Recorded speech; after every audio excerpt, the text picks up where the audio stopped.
Geceler adını silirəm telefondan, amma ürəyim silmir səni yaddaşdan. Deyirdin ki sonuna qədər mənimlə qal, sən getdin mən qaldım öz suallarımla.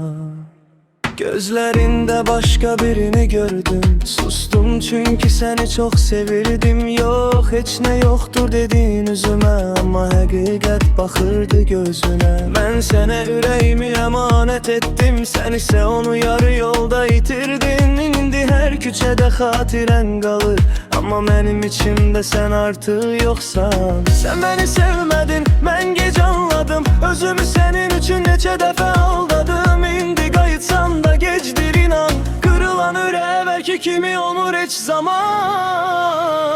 Sen məni sattın, mən sənə inandım, sen başkasına getdin, mən tek kaldım. Ürəyimi verdim, sen yalan danışdın, mən səni sevirdim, sen məni yarım qoydun. Sen məni sattın, bunu unutmaram da, heç kimə belə inanmayacağam. Adını silərəm, izini yox, çünkü bir dəfə sevən ürək asan unutmur.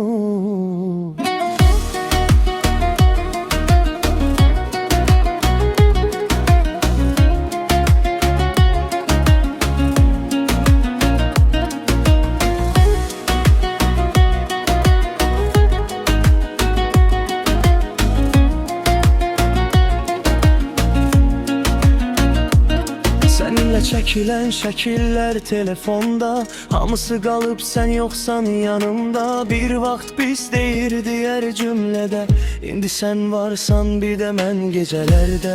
Kim idi o mən bilmirdim, sən onu məndən niyə gizlədirdin? Bəlkə də çoxdan bitmişdi sevgimiz, mən sonuncu bilən oldum ikimizin. Evini deyirsən bağışla məni, amma bağışlamaq qaytarmır dünəni. Sen seçimini çoktan ettin, mən də bu gece seni ürəyimdən sildim.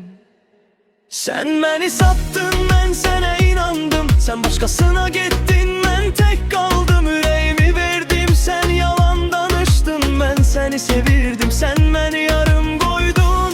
Sen məni sattın, bunu unutmaram da, heç kimə belə inanmayacağam. Adını silərəm, izini yox, çünkü bir dəfə sevən ürək asan unutmur. Bir gün sen de mənim kimi geceler, kaş ki deyib baxarsan pəncərələrə. Mən isə çoxdan dəyişmiş olaram, səni görsəm belə yadımdan keçərəm. Sen məni sattın, mən səni sevdim, sen məni itirdin, mən özümü tapdım. Daha qayıtma, gecdir, çox gecdir, sən xəyanətin məni sənə yad etdi.